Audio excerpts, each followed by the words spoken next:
Nu sveicināti! Šā rīta pārraidē kāds notikums. No burtiski dienas, iepriekš.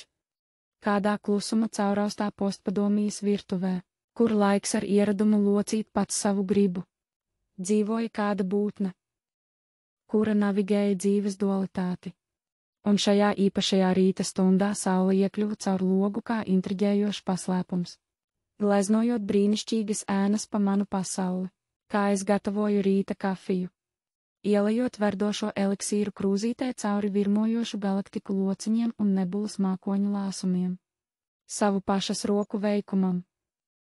Jau pirmais malks aiztransportēja uz pasauli, kur realitāte un brīnumainais saplūda vienā. Apņēmusies sagaidīt neparedzamo, es sāku griezties virpuļos kā sufijs. Mani garie mati kļuva par ciklona augstspiediena burbuļiem, sajaucoties ar istabas pasteļu krāsām. Sienas ieguva sava veida dzīvību, pārvēršoties patvērumā, kura bezgalībā dzirdēja noslēpumainus stāstus valodā, ko atšifrēt varēja tikai es pati.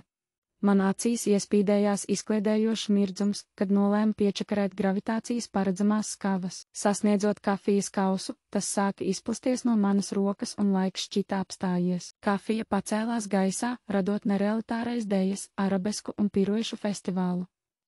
Radot priekšstatu par pirmo sievu rajonā, kuras piruetas ir kulaks uz acis ikdienišķajam. Šis šļakstu balets turpinājās, katrs piliens radot sarežģītas figūras uz rūtiņainās grīdas. Es ar pārsteigumu vēroju, kā kafija plūst lēnā kustībā, gluži vai hipnotiska izrāde, kas pārkāpa realitātes likumus. Mana virtuve pārvērtās par gleznu, kurā šī saudabīgā dzira bija mana otiņa, veidojot šedevru, ko saprot tikai īstenais.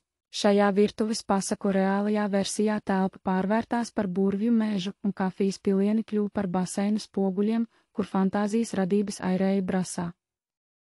Elfi šņakarēja pa stūriem un gudra veca pūce nosēdās uz leduskapja, piedāvājot stāstus, kas saprotami tikai tiem, kas droši klausās. Līdz ar to mēs nonākam izskaņā. Mana virtuve vairs nebija vienkārša telpa, bet gan ieeja pasaulē, kur ikdienas gaļa kļuva par neierasto. Spilgtajā rīta gaismā es sapratu, ka dažreiz kafijas izliešana var būt katalizators brīnumainam piedzīvojumam, kur sapņi un realitāte savijas roku rokā, un es sintēju to visu.